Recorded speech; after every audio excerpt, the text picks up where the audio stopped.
Adventure 4. The Gloria Scott. "I have some papers here," said my friend Sherlock Holmes, as we sat one winter's night on either side of the fire, "which I really think, Watson, that it would be worth your while to glance over. These are the documents in this extraordinary case of the Gloria Scott, and this is the message which struck Justice of the Peace Trevor dead with horror when he read it." He had picked from a drawer a little tarnished cylinder, and undoing the tape, he handed me a short note scrawled upon a half-sheet of slate-grey paper.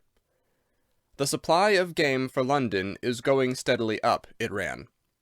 "Headkeeper Hudson, we believe, has been now told to receive all orders for fly-paper and for preservation of your hen-pheasant's life." As I glanced up from reading this enigmatical message, I saw Holmes chuckling at the expression upon my face. "You look a little bewildered," said he.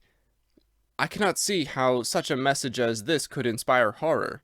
It seems to me to be rather grotesque than otherwise." "Very likely. Yet the fact remains that the reader, who was a fine, robust old man, was knocked clean down by it, as if it had been the butt end of a pistol." "You arouse my curiosity," said I. "But why did you say just now that there were very particular reasons why I should study this case?" "Because it was the first in which I was ever engaged." I had often endeavored to elicit from my companion what had first turned his mind in the direction of criminal research, but had never caught him before in a communicative humor. Now he sat forward in this armchair and spread out the documents upon his knees. Then he lit his pipe and sat for some time smoking and turning them over. "You never heard me talk of Victor Trevor?" he asked. "He was the only friend I made during the 2 years I was at college. I was never a very sociable fellow, Watson, always rather fond of moping in my rooms and working out my own little methods of thought, so that I never mixed much with the men of my year. Bar fencing and boxing, I had few athletic tastes, and then my line of study was quite distinct from that of the other fellows, so that we had no points of contact at all. Trevor was the only man I knew, and that only through the accident of his bull terrier freezing onto my ankle one morning as I went down to chapel. It was a prosaic way of forming a friendship, but it was effective. I was laid by the heels for 10 days, but Trevor used to come in to inquire after me. At first it was only a minute's chat, but soon his visits lengthened, and before the end of the term we were close friends. He was a hearty, full-blooded fellow, full of spirits and energy, the very opposite to me in most respects, but we had some subjects in common, and it was a bond of union when I found that he was as friendless as I. Finally, he invited me down to his father's place at Donnithorpe in Norfolk, and I accepted his hospitality for a month of the long vacation. Old Trevor was evidently a man of some wealth and consideration, a J.P., and a landed proprietor. Donnithorpe is a little hamlet just to the north of Langmere, in the country of the Broads. The house was an old-fashioned, widespread, oak-beamed brick building, with a fine lime-lined avenue leading up to it. There was excellent wild duck shooting in the fens, remarkably good fishing, a small but select library, taken over as I understood from a former occupant, and a tolerable cook, so that he would be a fastidious man who could not put in a pleasant month there. Trevor Sr. was a widower, and my friend his only son. There had been a daughter, I heard, but she had died of diphtheria while on a visit to Birmingham. The father interested me extremely.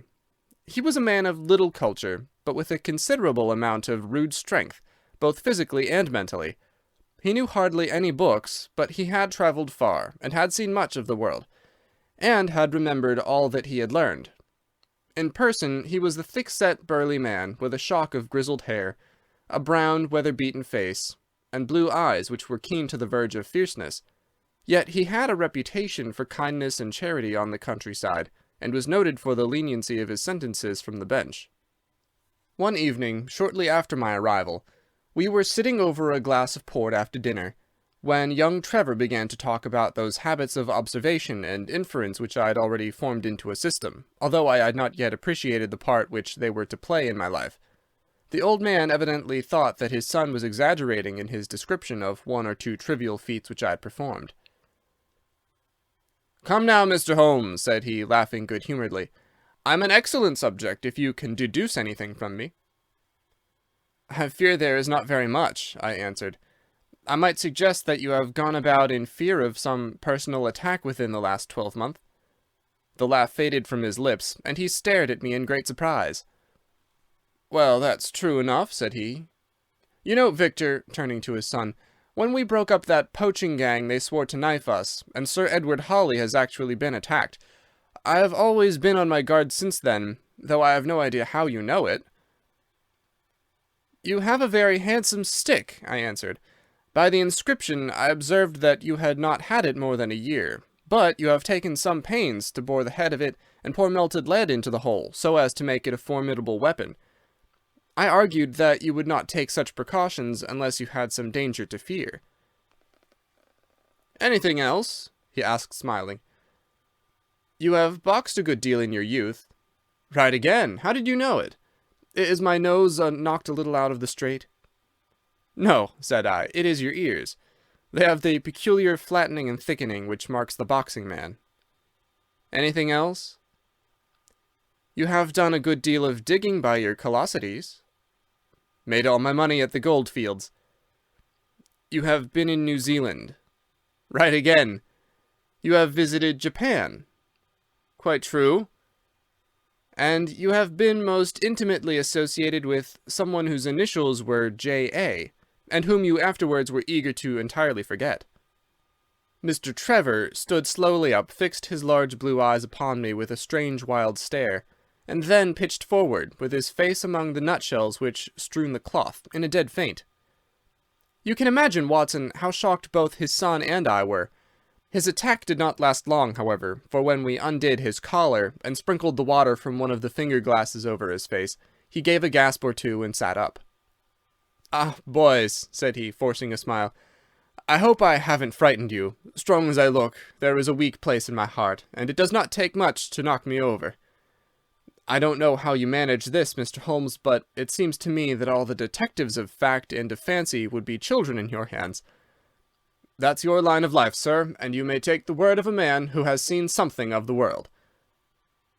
And that recommendation, with the exaggerated estimate of my ability, with which he prefaced it, was, if you will believe me, Watson, the very first thing which ever made me feel that a profession might be made out of what had up to that time been the merest hobby. At the moment, however, I was too much concerned at the sudden illness of my host to think of anything else. "I hope that I have said nothing to pain you," said I. "Well, you certainly touched upon a rather tender point. Might I ask how you know, and how much you know?" He spoke now in a half-jesting fashion, but a look of terror still lurked at the back of his eyes. "It is simplicity itself," said I. "When you bared your arm to draw that fish into the boat, I saw that J.A. had been tattooed in the bend of the elbow. The letters were still legible, but it was perfectly clear from their blurred appearance, and from the staining of the skin around them, that efforts had been made to obliterate them. It was obvious, then, that those initials had once been very familiar to you, and that you had afterwards wished to forget them." "What an eye you have!" he cried, with a sigh of relief. "It is just as you say. But we won't talk of it. Of all ghosts, the ghosts of our old lovers are the worst. Come into the billiard-room and have a quiet cigar." From that day, amid all his cordiality, there was always a touch of suspicion in Mr. Trevor's manner toward me. Even his son remarked it. "You've given the governor such a turn," said he, "that he'll never be sure again of what you know and what you don't know." He did not mean to show it, I'm sure, but it was so strongly in his mind that it peeped out at every action. At last, I became so convinced that I was causing him uneasiness that I drew my visit to a close. On the very day, however, before I left, an incident occurred which proved in the sequel to be of importance. We were sitting out upon the lawn on garden chairs, the three of us, basking in the sun and admiring the view across the Broads, when a maid came out to say there was a man at the door who wanted to see Mr. Trevor. "What is his name?" asked my host. "He would not give any." "What does he want, then?" "He says that you know him, and that he only wants a moment's conversation." "Show him round here." An instant afterwards there appeared a little wizened fellow with the cringing manner and a shambling style of walking. He wore an open jacket with a splotch of tar on the sleeve, a red and black check shirt, dungaree trousers, and heavy boots badly worn. His face was thin and brown and crafty, with a perpetual smile upon it, which showed an irregular line of yellow teeth, and his crinkled hands were half closed in a way that is distinctive of sailors. As he came slouching across the lawn, I heard Mr. Trevor make a sort of hiccuping noise in his throat, and jumping out of his chair, he ran into the house. He was back in a moment, and I smelt a strong reek of brandy as he passed me. "Well, my man," said he, "what can I do for you?"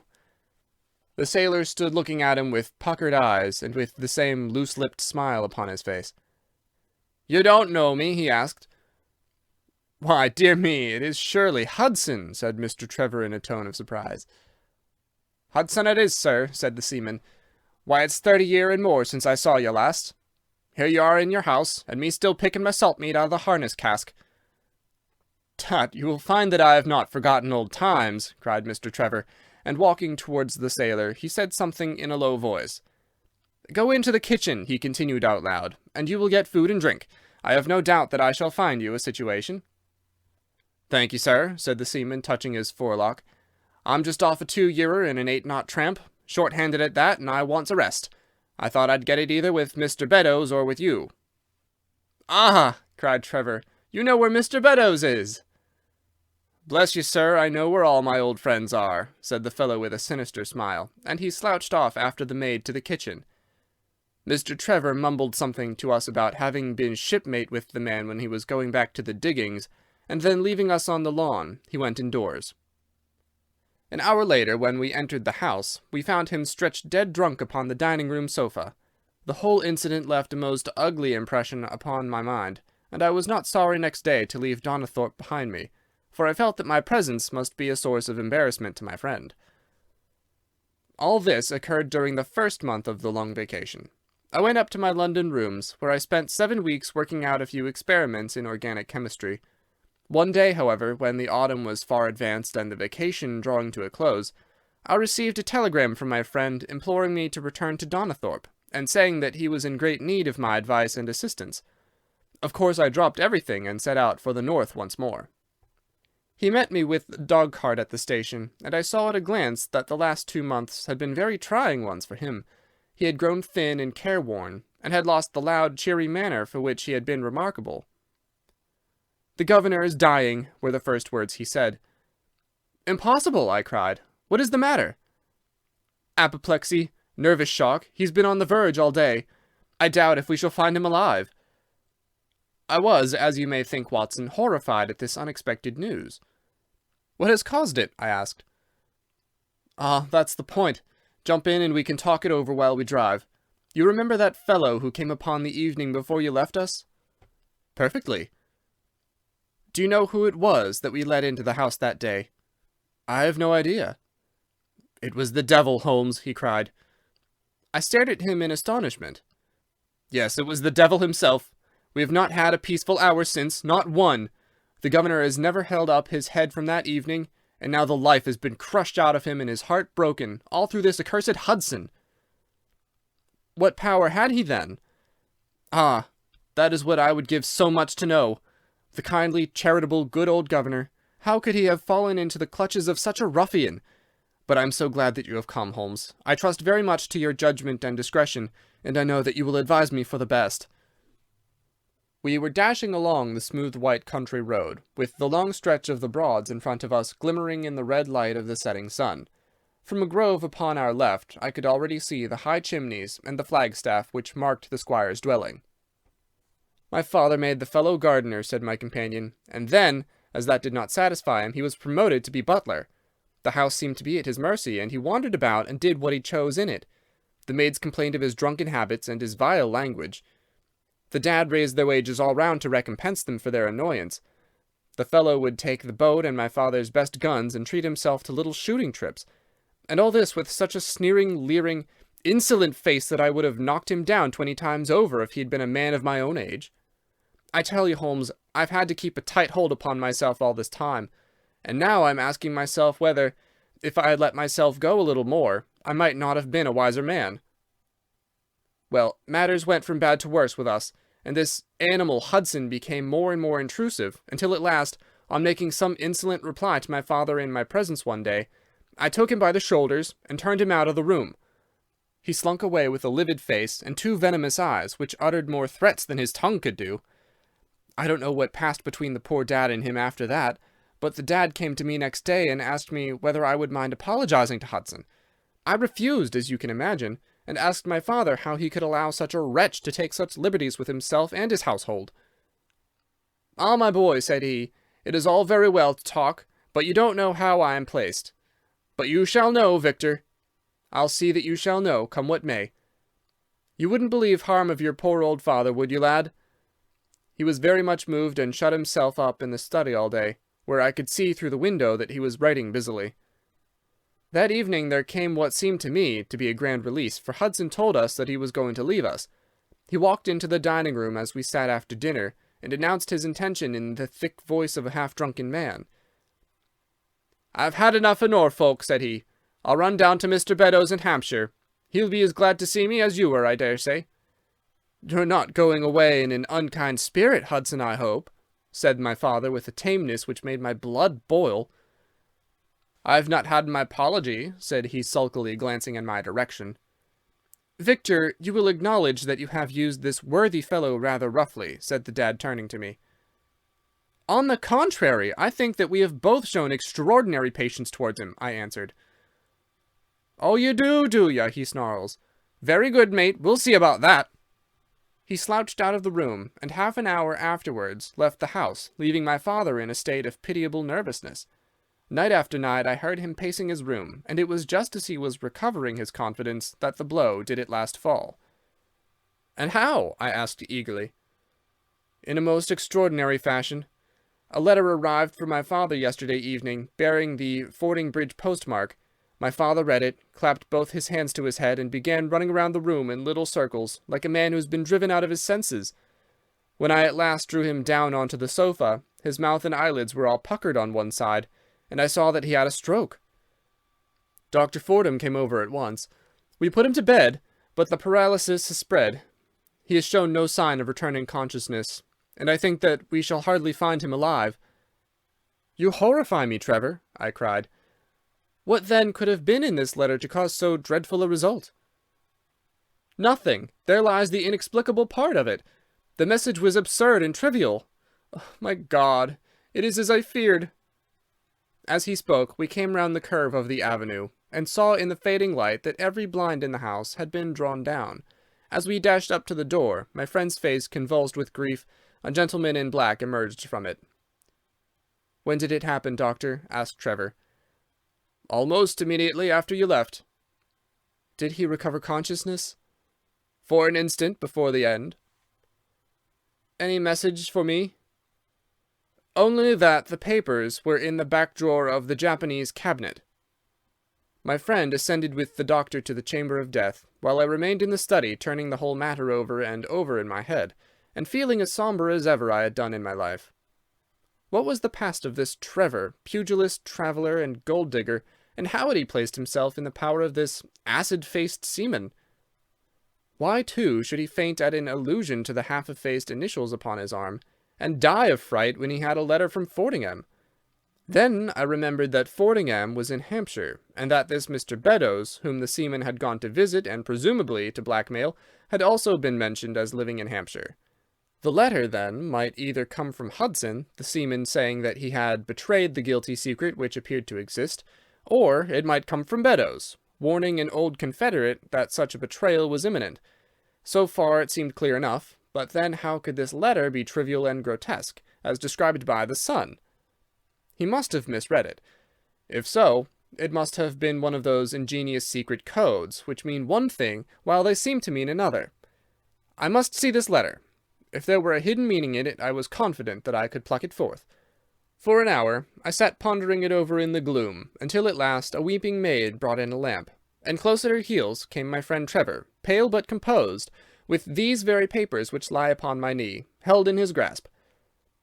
He sat down opposite to me, drew the lamp to the edge of the table, and handed me a short note scribbled, as you see, upon a single sheet of grey paper.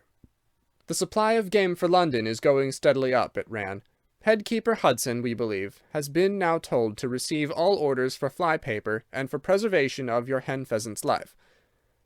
I dare say my face looked as bewildered as yours did just now when first I read this message. Then I reread it very carefully. It was evidently as I had thought, and some secret meaning must lie buried in this strange combination of words. Or could it be that there was a prearranged significance to such phrases as fly-paper and hen-pheasant? Such a meaning would be arbitrary, and could not be deduced in any way. And yet I was loath to believe that this was the case, and the presence of the word Hudson seemed to show that the subject of the message was as I had guessed, and that it was from Beddoes rather than the sailor.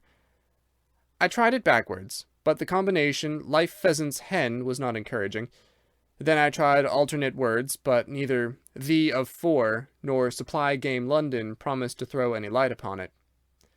And then, in an instant, the key of the riddle was in my hands, and I saw that every third word, beginning with the first, would give a message which might well drive old Trevor to despair. It was short and terse, the warning, as I now read it to my companion. The game is up. Hudson has told all. Fly for your life. Victor Trevor sank his face into his shaking hands. It must be that, I suppose, said he. This is worse than death, for it means disgrace as well. But what is the meaning of these head-keepers and hen-pheasants? It means nothing to the message, but it might mean a good deal to us if we had no other means of discovering the sender.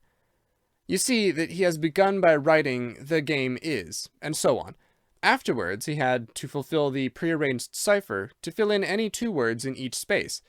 He would naturally use the first words which came to his mind, and if there were so many which referred to sport among them, you may be tolerably sure that he is either an ardent shot or interested in breeding. Do you know anything of this Beddoes? Why, now that you mention it, said he, I remember that my poor father used to have an invitation from him to shoot over his preserves every autumn. Then it is undoubtedly from him that the note comes, said I. It only remains for us to find out what this secret was which the sailor Hudson seems to have held over the heads of these 2 wealthy and respected men. Alas, Holmes, I fear that it is one of sin and shame, cried my friend, but from you I shall have no secrets. Here is the statement which was drawn up by my father when he knew that the danger from Hudson had become imminent. I found it in the Japanese cabinet, as he told the doctor. Take it and read it to me, for I have neither the strength nor the courage to do it myself. These are the very papers, Watson, which he handed to me, and I will read them to you, as I read them in the old study that night to him. They are endorsed outside, as you see. Some particulars of the voyage of the bark Gloria Scott, from her leaving Falmouth on the 8th October, 1855, to her destruction in north latitude 15 degrees 20 minutes, west longitude 25 degrees 14 minutes, on November 6th. It is in the form of a letter, and runs in this way. My dear, dear son, now that approaching disgrace begins to darken the closing years of my life, I can write with all truth and honesty that it is not the terror of the law, it is not the loss of my position in the county, nor is it my fall in the eyes of all who have known me, which cuts me to the heart, but it is the thought that you should come to blush for me. You who love me, and who have seldom, I hope, had reason to do other than respect me. But if the blow falls which is forever hanging over me, then I should wish you to read this, that you may know straight from me how far I have been to blame. On the other hand, if all should go well, which may kind God Almighty grant, then if by any chance this paper should be still undestroyed and should fall into your hands, I conjure you, by all you hold sacred, by the memory of your dear mother, and by the love which had been between us, to hurl it into the fire, and to never give one thought to it again. If then your eye goes on to read this line, I know that I shall already have been exposed and dragged from my home, or, as is more likely, for you know that my heart is weak, by lying with my tongue sealed forever in death. In either case, the time for suppression is past, and every word which I tell you is the naked truth, and this I swear as I hope for mercy. My name, dear lad, is not Trevor. I was James Armitage in my younger days, and you can understand now the shock that it was to me a few weeks ago when your college friend addressed me in words which seemed to imply that he had surprised my secret. As Armitage, it was that I entered a London banking house, and as Armitage, I was convicted of breaking my country's laws, and was sentenced to transportation. Do not think very harshly of me, laddie. It was a debt of honor, so called, which I had to pay, and I used money which was not my own to do it, in the certainty that I could replace it before there could be any possibility of its being missed. But the most dreadful ill luck pursued me. The money which I had reckoned upon never came to hand, and a premature examination of accounts exposed my deficit. The case might have been dealt leniently with, but the laws were more harshly administered 30 years ago than now, and on my 23rd birthday I found myself chained as a felon with 37 other convicts in 'tween decks of the bark Gloria Scott, bound for Australia. It was the year 55, when the Crimean War was at its height, and the old convict ships had been largely used as transports in the Black Sea. The government was compelled, therefore, to use smaller and less suitable vessels for sending out their prisoners. The Gloria Scott had been in the Chinese tea trade, but she was an old-fashioned, heavy-bowed, broad-beamed craft, and the new clippers had cut her out. She was a 500-ton boat, and besides her 38 jailbirds, she carried 26 of a crew, 18 soldiers, a captain, 3 mates, a doctor, a chaplain, and 4 warders. Nearly 100 souls were in her, all told, when we set sail from Falmouth. The partitions between the cells of the convicts, instead of being of thick oak, as is usual in convict ships, were quite thin and frail. The man next to me, upon the aft side, was one whom I had particularly noticed when we were led down the quay. He was a young man with a clear, hairless face, a long, thin nose, and a rather nutcracker jaws. He carried his head very jauntily in the air, had a swaggering style of walking, and was, above all else, remarkable for his extraordinary height. I don't think any of our heads would have come up to his shoulder, and I am sure that he could not have measured less than 6½ feet. It was strange among so many sad and weary faces to see one which was full of energy and resolution. The sight of it was to me like a fire in a snowstorm. I was glad then to find that he was my neighbor, and gladder still when, in the dead of the night, I heard a whisper close to my ear, and found that he had managed to cut an opening in the board which separated us. "Hello, chummy," said he. "What's your name, and what are you here for?" I answered him, and asked in turn who I was talking with. "I'm Jack Prendergast," said he, "and by God, you'll learn to bless my name before you've done with me." I remembered hearing of this case, for it was one which had made an immense sensation throughout the country, some time before my own arrest. He was a man of good family and of great ability, but of incurably vicious habits, who had by an ingenious system of fraud obtained huge sums of money from the leading London merchants. "Ha, ha! You remember my case," said he proudly. "Very well, indeed." "Then maybe you remember something queer about it." "What was that, then?" "I'd had nearly $250,000, hadn't I?" "So it was said." "But none was recovered, eh?" "No." "Well, where do you suppose the balance is?" he asked. "I have no idea," said I. "Right between my finger and thumb," he cried. "By God, I've got more pounds to my name than you've hairs on your head, and if you've money, my son, and know how to handle it and spread it, you can do anything.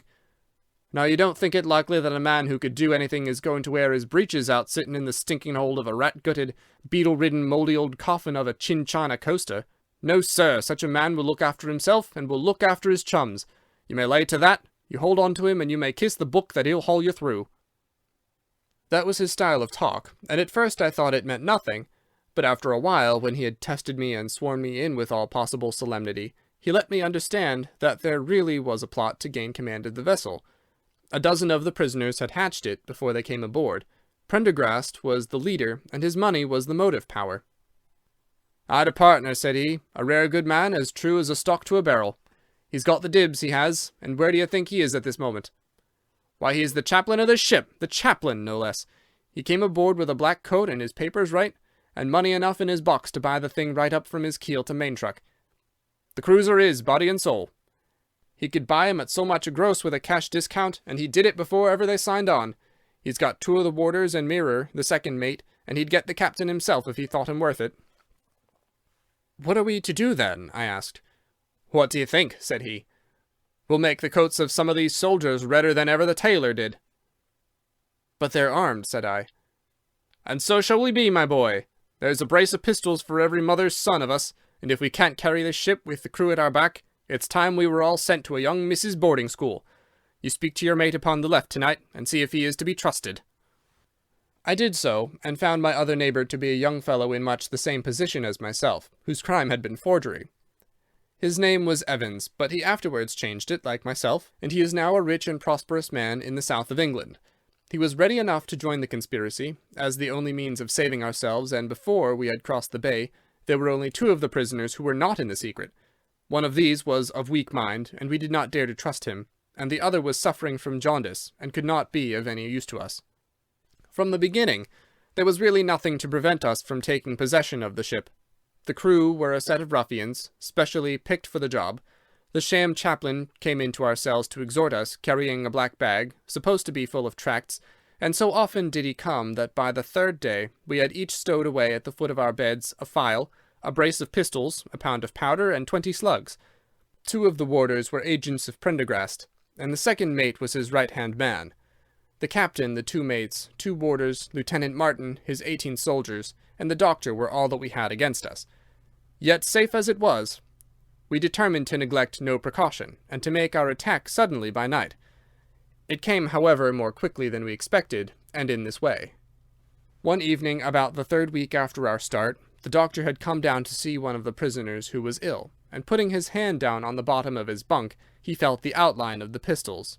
If he had been silent, he might have blown the whole thing, but he was a nervous little chap, and so he gave a cry of surprise, and turned so pale that the man knew what was up in an instant, and seized him. He was gagged before he could give the alarm, and tied down upon the bed. He had unlocked the door that led to the deck, and we were through it in a rush. The 2 sentries were shot down, and so was a corporal who came running to see what was the matter. There were 2 more soldiers at the door of the stateroom, and their muskets seemed not to be loaded, for they never fired upon us, and they were shot while trying to fix their bayonets. Then we rushed out into the captain's cabin, but as we pushed open the door there was an explosion from within, and there he lay with his brains smeared over the chart of the Atlantic, which was pinned upon the table, while the chaplain stood with a smoking pistol in his hand at his elbow. The 2 mates had both been seized by the crew, and the whole business seemed to be settled. The stateroom was next the cabin, and we flocked in there and flopped down on the settees, all speaking together, for we were just mad with the feeling that we were free once more. There were lockers all round, and Wilson, the sham chaplain, knocked one of them in, and pulled out a dozen of brown sherry. We cracked off the necks of the bottles, poured the stuff out into tumblers, and we were just tossing them off, when in an instant without warning there came the roar of muskets in our ears, and the saloon was so full of smoke that we could not see across the table. When it cleared again, the place was a shambles. Wilson and 8 others were wriggling on the top of each other on the floor, and the blood and the brown sherry on that table turn me sick now when I think of it. We were so cowed by the sight that I think we should have given the job up if it had not been for Prendergast. He bellowed like a bull and rushed for the door, with all that were left alive at his heels. Out we ran, and there on the poop were the lieutenant and the 10 of his men. The swing skylights above the saloon table had been a bit open, and they had fired on us through the slit. We got on them before they could load, and they stood to it like men, but we had the upper hand of them, and in 5 minutes it was all over. My God, was there ever a slaughterhouse like that ship? Prendergast was like a raging devil, and he picked the soldiers up as if they had been children and threw them overboard, alive or dead. There was one sergeant that was horribly wounded, and yet kept on swimming for a surprising time, until someone in mercy blew out his brains. When the fighting was over, there was no one left of our enemies except just the warders, the mates, and the doctor. It was over them that the great quarrel arose. There were many of us who were glad enough to win back our freedom, and yet who had no wish to have murder on our souls. It was one thing to knock the soldiers over with their muskets in their hands, and it was another to stand by while men were being killed in cold blood. 8 of us, 5 convicts and 3 sailors, said that we would not see it done, but there was no moving Prendergast and those who were with him.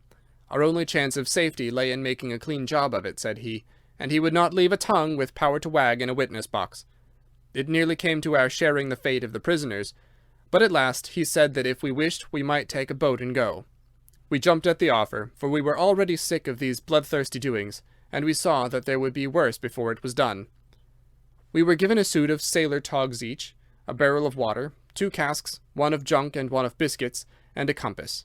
Prendergast threw us over a chart, told us that we were shipwrecked mariners, whose ship had foundered in latitude 15 degrees and longitude 25 degrees west, and then cut the painter and let us go.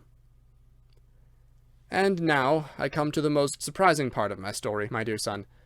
The seamen had hauled the foreyard aback during the rising, but now as we left them they brought it square again, and as there was a light wind from the north and east, the bark began to draw slowly away from us.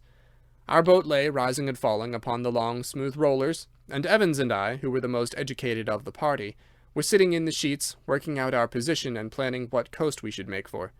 It was a nice question, for the Cape de Verdes were about 500 miles to the north of us, and the African coast about 700 to the east. On the whole, as the wind was coming round to the north, we thought that Sierra Leone might be best, and turned our head in that direction, the bark being at that time nearly hull down on our starboard quarter. Suddenly, as we looked at her, we saw a dense black cloud of smoke shoot up from her, which hung like a monstrous tree upon the skyline.